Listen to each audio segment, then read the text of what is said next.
Hello friends, आज के video में हम देखेंगे होम साइंस पेपर 2 का प्रैक्टिस सेट 21। इससे पहले हमने 20 प्रैक्टिस सेट कर रखा है जो आपके बीपीएससी टीचर 2.0 के लिए काफ़ी ज़्यादा महत्वपूर्ण है। और आज का टॉपिक रहेगा भोजन एवं पोषण, जो आपके प्रीवियस ईयर क्वेश्चन पेपर में 3 से 4 सवाल आपके पूछे गए थे। चलिए शुरू करते हैं आज का पहला सवाल, लेकिन उससे पहले फिर से एक बार आपके भारी डिमांड पर बिहार स्टेट 2023 की तरह बीपीएससी टीचर 2.0 के लिए सिर्फ 101 रुपये में आपको 25 टोटल प्रैक्टिस सेट दिया जा रहा है, सिर्फ 101 रुपये में, जो आपके प्रीवियस ईयर क्वेश्चन प्लस आपके सिलेबस के अनुसार दिया जा रहा है। लेने के लिए आप कमेंट कर सकते हैं। चलिए शुरू करते हैं आज का पहला सवाल। पोषण आहार विज्ञान के जनक किसे माना जाता है? काफी इंपॉर्टेंट सवाल है और आपको पता होना चाहिए कि पोषण विज्ञान के जनक एंटोनी लेवाइजर, जो आपके 1770 से लेकर 1794 माना जाता है। तो ऑप्शन आपका ए राइट आंसर हो जाएगा, ऑप्शन ए। अगला क्वेश्चन है, ग्लोबल न्यूट्रिशन रिपोर्ट 2018 के अनुसार किस देश का वृद्धि रोध में पीड़ित बच्चों की दृष्टि से दूसरा स्थान प्राप्त है? ऑप्शन है नाइजीरिया, ऑप्शन बी है पाकिस्तान, ऑप्शन सी है भूटान, ऑप्शन डी है भारत। तो गलती से अपने पाकिस्तान को टिक आउट मत कीजिएगा। इसका राइट आंसर ऑप्शन आपका ए हो जाएगा, नाइजीरिया। ग्लोबल न्यूट्रिशन रिपोर्ट 2018 के अनुसार नाइजीरिया देश वृद्धि रोध से पीड़ित बच्चों की दृष्टि से दूसरा स्थान प्राप्त करता है।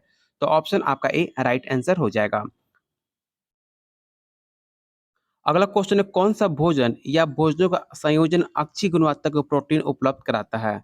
ऑप्शन है कच्ची मछलियां और मांस के टिक्का, ऑप्शन बी है अंडे, ऑप्शन सी है दाल और भूरा चावल, या ऑप्शन डी है ऑल ऑफ द अबव। ये सवाल आपका DTPSB पीजीटी 2018 का पूछा हुआ सवाल है होम साइंस का, और आपके एग्जाम के पॉइंट ऑफ व्यू से काफी ज्यादा इंपॉर्टेंट है। तो इसका राइट आंसर ऑप्शन आपका सी हो जाएगा। बहुत बच्चे गलती क्या करते हैं, इसका राइट आंसर ऑप्शन डी मार देते हैं, क्योंकि इसमें अंडे भी है और इसमें दाल और चावल इसमें मिक्स है, इसलिए सब मैक्सिमम बच्चे इसका right answer option D tick out करते, लेकिन इसका राइट आंसर ऑप्शन आपका सी होगा। तो ऑप्शन इसका याद रखिएगा, ऑप्शन सी आपका राइट आंसर हो जाएगा। अगला क्वेश्चन है, सार्वजनिक स्वास्थ्य पोषण चक्र में कितने चरण होते हैं? ऑप्शन है 5, 6, 7 या 8। तो इसमें आपका ऑप्शन गलत दिया गया है, क्योंकि आपके सार्वजनिक स्वास्थ्य में टोटल आपके 4 पोषण चक्र माने गए हैं। इसमें ऑप्शन में आपका 4 नहीं दिया गया, तो इसका ऑप्शन आपका गलत दिया गया यहाँ पे। यहाँ पर देख सकते हैं, सार्वजनिक स्वास्थ्य पोषण चक्र में 4 चरण होते हैं। सार्वजनिक स्वास्थ्य चक्र में महामारी विज्ञान के चरणों का वर्णन किया जाता है। तो इसका राइट आंसर ऑप्शन आपका 4 हो जाएगा, इसे आप जरूर याद रखिएगा। अगला क्वेश्चन है, अपोषणीय पदार्थ जो भोज्य पदार्थों में उद्देश्यपूर्ण ढंग से मिलाए जाते हैं उसे क्या कहा जाता है? तो उसे आपका फूड एडिटिव कहा जाता है। ऑप्शन आपका ए राइट आंसर हो जाएगा। अगला क्वेश्चन आपका स्टेटमेंट और आपका रीजन दिया गया, आपको बताना है कि इसका राइट आंसर क्या होगा। अभिकथन है कि अकाल के समय एक जन समुदाय में कुपोषण के स्तर का निर्धारण करने के लिए सबसे व्यापक मान्य तरीका है कि इसका निर्धारण 6 से लेकर 59 माह की उम्र के बच्चों में किया जाए। और कारण है कि आहार की कमी के समय कुपोषण के लक्षण सबसे पहले छोटे बच्चों में विकसित होता है। आपको बताना है कि जो आपका अभिकथन और कारण सही है कि गलत है। तो इसका राइट आंसर ऑप्शन आपका ए हो जाएगा, जो आपका अभिकथन और कारण है दोनों आपका सही है। तो इसका राइट आंसर ऑप्शन आपका ए हो जाएगा। अगला क्वेश्चन है, वो भोजन जो एक पोषणीय दृष्टिकोण में पूर्णतः अपर्याप्त, इसका राइट आंसर क्या होगा? ये सवाल आपका बिहार पीजीटी 2019 का पूछा हुआ सवाल है। तो इसका राइट आंसर ऑप्शन आपका सी हो जाएगा। वो भोजन जो एक पोषणीय दृष्टिकोण से पूर्णतः अपर्याप्त होता है उसे हम स्पर्श द्रव भोजन कहते हैं। तो ऑप्शन सी आपका राइट आंसर हो जाएगा। अगला क्वेश्चन कह रहा है कि शरीर में कार्य पर भोजन का अध्ययन के रूप में किसे परिभाषित किया गया था, आपको बताना है। ऑप्शन है विज्ञान, ऑप्शन बी है खाद्य विज्ञान, ऑप्शन सी है पथ्य, ऑप्शन डी है पोषण। ये सवाल आपको बहुत ज्यादा कंफ्यूज करता है और आपको बताना है कि इसका राइट आंसर क्या हो जाएगा। तो इसका राइट आंसर ऑप्शन आपका डी होगा, पोषण। बहुत बच्चे इसे विज्ञान टिक आउट करते हैं, लेकिन ऐसी गलती आपको नहीं करना है। इसका राइट आंसर ऑप्शन आपका डी हो जाएगा। अगला क्वेश्चन कह रहा है कि राष्ट्रीय पोषण कार्यक्रम की निगरानी और मूल्यांकन प्रक्रिया को सही क्रम में आपको इसे सजाना है। आपको बताना है इसका राइट आंसर क्या होगा। तो इसका राइट आंसर ऑप्शन आपका डी हो जाएगा, और ये सवाल आपका यूजीसी नेट जेआरएफ का पूछा हुआ सवाल है, और यहाँ पे सही क्रम में इसे सजा कर दिखाया गया। इसका स्क्रीनशॉट आप जरूर ले लीजिएगा, क्योंकि आपके ऑप्शन से आपके सवाल बनाए जा सकते हैं और आपके एग्जाम का पॉइंट ऑफ व्यू से काफी ज्यादा महत्वपूर्ण है। अगला क्वेश्चन क्या है कि पोषक तत्वों का अधिकांश अवशोषण कौन करता है? काफी इंपॉर्टेंट सवाल है और आपको पता होना चाहिए, जो आपकी छोटी आंत होता है सबसे ज्यादा आपका अधिकांश अवशोषण आपकी छोटी आंत में होता है। तो ऑप्शन आपका सी राइट आंसर हो जाएगा। आपके एग्जाम के पॉइंट ऑफ व्यू से काफी ज्यादा इंपॉर्टेंट है, और आपने होम साइंस 11 का क्लास अगर आपने किया होगा, ये सवाल आपने एग्जाम में किया होगा। तो ऑप्शन सी आपका राइट आंसर हो जाएगा। अगला क्वेश्चन है, बच्चों को शारीरिक विकास में सबसे महत्वपूर्ण कारक किसे कहा जाता है? निद्रा, व्यायाम, पोषण या ऑप्शन डी है स्वास्थ्य। तो इसका राइट आंसर ऑप्शन आपका सी होगा। अगर आपका पोषण सही है तो आपका शारीरिक विकास काफ़ी ज़्यादा अच्छा से होता है। अगर आपका पोषण नहीं है तो आपको बहुत तरह के बीमारियों से आप ग्रसित हो सकते हैं। तो ऑप्शन सी आपका राइट आंसर हो जाएगा पोषण। अगला क्वेश्चन है पोषक तत्वों का धारण अधिक किसमें होता है? ये सवाल आपका बिहार पेज 2006 में पूछा गया था। तो इसका राइट आंसर क्या होगा आपको बताना है। तो याद रखिएगा जो उबलने से जो होता है आपका सबसे ज़्यादा पोषक तत्व धारण करते हैं। तो ऑप्शन सी आपका राइट आंसर हो जाएगा। बहुत ऐसे उबाल कर आपको खाना मैक्सिमम खाना चाहिए। अगला क्वेश्चन है सूची 1 और सूची 2 दिया गया है। इसमें आपको सही मिलान करना है कि इसका राइट आंसर क्या होगा। तो चलिए इसका सही मिलान हम करते हैं। जो आपका प्रोटीन है, प्रोटीन सबसे ज़्यादा आपका एचपीएलसी सबसे ज़्यादा उसमें होता है और आपका जो बीटा कैरोटीन है, बीटा कैरोटीन आपका सबसे ज़्यादा किसमें होता है आपको बताना है। तो बीटा कैरोटीन आपका हो जाएगा ट्राइटेमेट्रिक हो जाएगा, आपका 2 का 4 होगा। उसके बाद आपका एक्सॉर्बिक एसिड जो होता है, एक्सॉर्बिक एसिड आपका 2 से मैच करेगा और आपका जो डी है, डी आपका हो जाएगा आयोडीन संख्या। तो ऑप्शन आपका सी राइट आंसर हो जाएगा। यहाँ पर दिया गया है, सही मिलान करके इसका स्क्रीनशॉट आप ज़रूर ले लीजिएगा। अगर आप इसका पीडीएफ चाहते हैं जो आपको सिर्फ़ ₹101 में आपको टोटल 25 प्रैक्टिस सेट दिया जा रहा है और बाद में आपको 25 से ज़्यादा भी आपको प्रैक्टिस सेट मिल सकता है क्योंकि यहाँ पर यूट्यूब पे जितने क्लास आपको कराए जाएँगे सारा पीडीएफ आपको फ्री में दिया जाएगा। फिलहाल अभी आपको 25 मिल जाएगा, उसके बाद जितने क्लास आपके यूट्यूब पे कराए जाएँगे सारा पीडीएफ आपको फ्री में दिया जाएगा जो आपके एग्ज़ाम के पॉइंट ऑफ व्यू से काफ़ी ज़्यादा इम्पोर्टेंट है। और आप लोग के लिए बहुत जल्द आप लोग के लिए मॉक टेस्ट स्टार्ट किया जाएगा। जैसे आपका टॉपिक वाइज़ आपका एक्सरसाइज खत्म होता है, उसके बाद आपको मॉक टेस्ट आपको कराया जाएगा यूट्यूब चैनल पे। तो लेने के लिए आप कमेंट ज़रूर कीजिएगा क्योंकि आपके एग्ज़ाम के पॉइंट ऑफ व्यू से काफ़ी ज़्यादा इंपॉर्टेंट सारे क्वेश्चन आपके सिलेबस और आपके प्रीवियस ईयर क्वेश्चन के अकॉर्डिंग कराया जा रहा है। और इस बार कॉम्पिटिशन काफ़ी ज़्यादा हाई होने वाला है क्योंकि आपका सीट काफ़ी कम है और बच्चे काफ़ी ज़्यादा हैं। तो इस बार क्वेश्चन का लेवल भी आपको हाई टू मॉडरेट देखने को मिलेगा। इसलिए आप लोग अभी से तैयारी में लग जाइए, बिल्कुल भी अपने तैयारी में कोई कमी मत कीजिएगा। अगला क्वेश्चन है व्यायाम में पोषण की भूमिका क्या होती है आपको बताना है। काफ़ी ईज़ी सवाल है और आपको पता होना चाहिए। जो व्यायाम का में पोषण का आपका महत्वपूर्ण भूमिका वापसी पर भारी प्रभाव पाया गया है। तो ऑप्शन आपका ए राइट आंसर हो जाएगा, इसे आप ज़रूर याद रखिएगा। बड़ी या छोटी खाद्य सेवा इकाई में खाद्य मूल्य निम्न प्रतिशत में बीच में पाया जाता है। 40 से 60% या 20 से 30% या 55 से 75% या ऑप्शन डी है 75% से अधिक। ये सवाल आपका DSSB में पूछा गया था और आपका यूजीसी नेट एग्जाम में भी पूछा गया है। तो ऑप्शन ए आपका राइट आंसर हो जाएगा। जो आपकी बड़ी या छोटी खाद होती हैं उसकी सेवा इकाई में टोटल आपके खाद्य मूल्य की संख्या आपकी 40 से 60% के बीच पाया जाता है। तो ऑप्शन आपका ए राइट आंसर हो जाएगा। आपको बताना है कि पोषण क्या है? तो ऑप्शन देखते हैं ऑप्शन में क्या दिया गया है। तो ऑप्शन आपका डी राइट आंसर हो जाएगा। एक प्रक्रिया जिसमें शरीर के सभी भाग सभी जैव कार्यों के लिए पदार्थ प्राप्त करता है, उनका उपयोग करता है, वो आपका पोषण कहलाता है। इसे आप ज़रूर याद रखिएगा क्योंकि आपसे डेफिनेशन आपको पता होना चाहिए कि पोषण क्या होता है। अगला टॉपिक रहेगा भोजन के कार्य एवं आपके भोज्य समूह। आपको इसमें सही सुमेलित करना है और आपको बताना है इसका राइट आंसर क्या होगा। एक साइड आपको खाद्य पदार्थ दिया गया और दूसरा तरफ आपको पोषक तत्व दिए गए हैं। इसमें आपको सही मिलान करना है। इसका आपका राइट आंसर क्या होगा?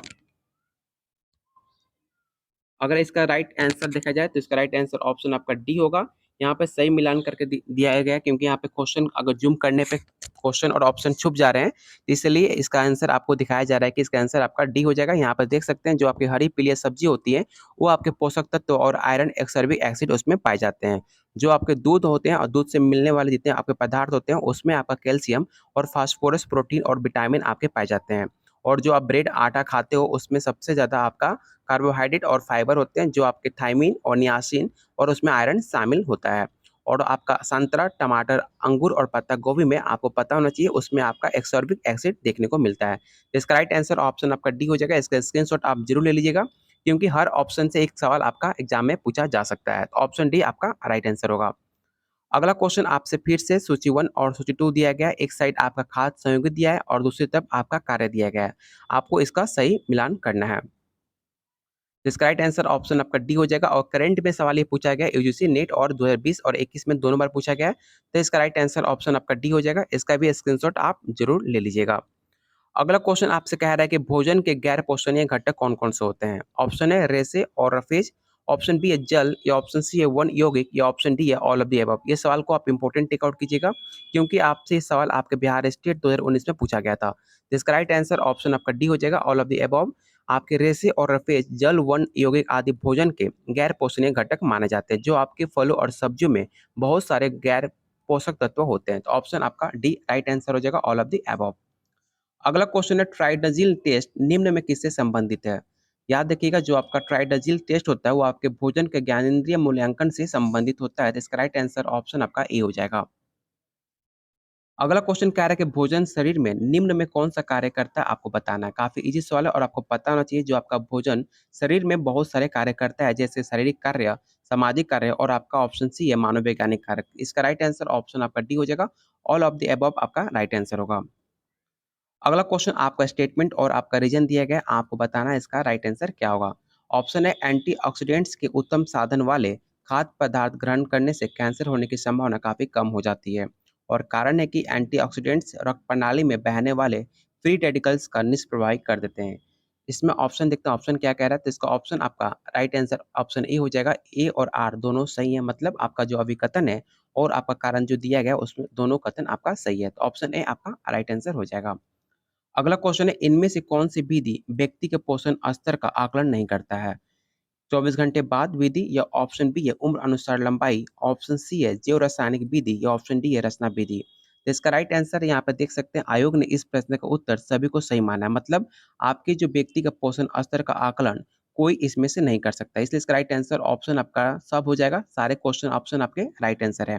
और आप लोगों से रिक्वेस्ट है, जितने लोग आप वीडियो देख रहे हो तो प्लीज एक बार वीडियो को लाइक जरूर करिएगा, और अपने दोस्तों के साथ एक बार जरूर वीडियो को शेयर कर दीजिए अपने ग्रुप्स में, क्योंकि आप लोग के लिए इतनी मेहनत की जा रही है, तो आप लोग का बस फर्ज बनता है कि एक वीडियो को लाइक करना और वीडियो को बस शेयर करना। और मुझे आपसे कुछ नहीं चाहिए, बस एक बार वीडियो को जितना हो सके वीडियो को शेयर कीजिए। चलते हैं अगले क्वेश्चन पे। अगला क्वेश्चन कह रहा है कि 5 खाद्य समूह कौन-कौन से पद्धति होते हैं, आपको बताना है। काफ़ी इंपॉर्टेंट सवाल है और आपको पता होना चाहिए, आपके 5 खाद्य समूह पद्धति जो होते हैं उसमें खाद्य अनाज एवं उत्पादन, और दूसरा आपका दालें एवं फलियाँ, और तीसरा आपका दूध एवं दूध उत्पाद, और चौथा आपका होता है फल एवं सब्जियाँ, और लास्ट में आपका वसा एवं चीनी होता है। तो 5 खाद्य समूह का आपको यहाँ राइट आंसर हो जाएगा ऑप्शन बी। जैसे यहाँ पे देख भी सकते हैं, यहाँ पे दिया भी गया है, जो आपके अनाज में जैसे हुआ गेहूँ, चावल, बाजरा, दाल में हो गया सोयाबीन, राजमा, दूध में जैसे आपका दही, पनीर, अंडा, मछली, फल में आपका आम, अमरूद, यहाँ पे सबका एग्जाम्पल भी दिया गया है, इसका स्क्रीनशॉट आप जरूर लीजिएगा। आपको ये सारे डिटेल आपको पता होना चाहिए, आपने 12 में होम साइंस के क्लास में इसको पढ़ाया गया था। तो ऑप्शन आपका बी राइट आंसर हो जाएगा। अगला क्वेश्चन है कि अघुलनशील और संश्लिष्ट आहार का घुलनशील और सरल आहार में रूपांतरण क्या कहलाता है? तो इसका राइट आंसर ऑप्शन आपका बी हो जाएगा, आधारचार्य चयापचय आपका राइट आंसर होगा ऑप्शन बी। और ये सवाल आपका बिहार स्टेट 2009 का पूछा हुआ सवाल है। अगला क्वेश्चन है राल क्या है? आपको पता होना चाहिए, राल को रेजिन के नाम से भी जानते हैं, जो आपके गोंद जैसा हाइड्रोकार्बन द्रव जैसा होता है, जो आपके वृक्षों की छाल और लकड़ी से निकाला जाता है। तो ऑप्शन आपका ए राइट आंसर हो जाएगा, वर्णक। इसे आप जरूर याद रखिएगा। अगला क्वेश्चन कह रहा है कि डॉक्टर एम स्वामीनाथन द्वारा निम्नलिखित में कौन से खाद्य वर्ग की अनुशंसा की गई थी? काफी इंपॉर्टेंट सवाल है और आपका राइट आंसर ऑप्शन आपका डी हो जाएगा। 11 खाद्य वर्ग की आपकी अनुशंसा की गई थी, और यहाँ पे 11 के नाम देख सकते हैं, अनाज एवं ज्वार, दालें, फलियां, गिरिया और तिलहन, इसमें सब कुछ शामिल है। तो इसका स्क्रीनशॉट आप जरूर ले लीजिएगा, ऐसे सवाल आपके एग्जाम में जरूर पूछे जाते हैं। अगला क्वेश्चन है पोषणीय का वर्गीकरण किया जाता है इस रूप में, आपको बताना है कि पोषणीय का वर्गीकरण किस रूप में किया जाता है। तो इसका राइट आंसर ऑप्शन आपका डी हो जाएगा, अनुकूलतम और आपका अल्पतम, आपका राइट आंसर होगा ऑप्शन डी। अगला क्वेश्चन है कि किण्वन से क्या बढ़ता है, आपको बताना है कि किण्वन से क्या बढ़ता है, और इस सवाल आपके एग्जाम के पॉइंट ऑफ व्यू से काफी ज्यादा इंपॉर्टेंट है। और आपको पता होना चाहिए, जो आपका किण्वन होता है एक आपका जैव रासायनिक क्रिया है, जिसमें आपके जटिल कार्बनिक यौगिक का सूक्ष्म सजीव द्वारा ऑक्सीजन की अनप्रेजेंट से सरल कार्बनिक यौगिक विघटन किया जाता है। तो ऑप्शन आपका ए राइट आंसर हो जाएगा। और आज का लास्ट क्वेश्चन रहेगा। अगला क्वेश्चन आपका सूची 1 और सूची 2 दिया गया है, एक साइड आपका खाद्य पदार्थ और दूसरी तरफ पोषक तत्व दिए गए हैं। इसमें आपको बताना है इसका राइट आंसर क्या हो जाएगा। इसका राइट आंसर ऑप्शन सी होगा, और यहाँ पे देख सकते हैं, यहाँ पे सही मिलान करके दिया गया है खाद्य पदार्थ और पोषक तत्व का। जैसे आपका पपीता होता है, पपीता में आपका विटामिन ए देखने को मिलता है, और संतरा में आपको पता होगा कि विटामिन सी आपको देखने को मिलता है संतरा में, और जो आपका खजूर होता है वो आपका एक लोह होता है, और आगे एक कैल्शियम माना जाता है। तो ऑप्शन सी आपका राइट आंसर हो जाएगा। अगला आपके वीडियो में सुपोषण एवं कुपोषण देखा जाएगा, क्योंकि ये भी टॉपिक आपके एग्जाम के पॉइंट ऑफ व्यू से काफ़ी ज़्यादा महत्वपूर्ण है, क्योंकि इससे भी आपका 1 से 2 सवाल आपके एग्जाम में पूछे जाते हैं और पूछे गए हैं आपके प्रीवियस ईयर क्वेश्चन में। तो उम्मीद करता हूँ आज के टोटल 30 क्वेश्चन आपके प्रैक्टिस सेट में कराए गए, 30 को 30 क्वेश्चन आपके एग्जाम के पॉइंट ऑफ व्यू से काफ़ी ज़्यादा महत्वपूर्ण है। तो प्लीज़ आप लोगों से रिक्वेस्ट है कि वीडियो को लाइक कीजिएगा, और अभी तक जिन्होंने चैनल को सब्सक्राइब नहीं किया है, तो चैनल को सब्सक्राइब करना बिल्कुल फ्री है। आप लोग सब्सक्राइब कर लीजिएगा, क्योंकि आपको हमेशा जो वीडियो अपलोड होगा आपको नोटिफिकेशन आपको मिल जाएगा, और बहुत जल्द आपके होम साइंस पेपर 2 का मॉक टेस्ट स्टार्ट किया जाएगा। बस जितना आपका टॉपिक वाइज जितने सारे इंपॉर्टेंट आपके टॉपिक है, उसको कंप्लीट कराने के बाद आपको बहुत जल्द मॉक टेस्ट आपको कराया जाएगा इसी चैनल पे। इसलिए चैनल को ज़रूर सब्सक्राइब कर लीजिएगा, और वीडियो को जितना हो सके अपने दोस्त और अपने ग्रुप्स में वीडियो को शेयर ज़रूर कीजिएगा। और जिन्हें प्रैक्टिस सेट चाहिए, सिर्फ ₹101 में आपको 25 प्लस आपको जितने यूट्यूब पे जितने वीडियो आएँगे उसका प्रैक्टिस सेट पीडीएफ आपको फ्री में दिया जाएगा। लेने के लिए आप कमेंट कर सकते हैं। चलिए बहुत जल्द मिलते हैं अगले क्लास में।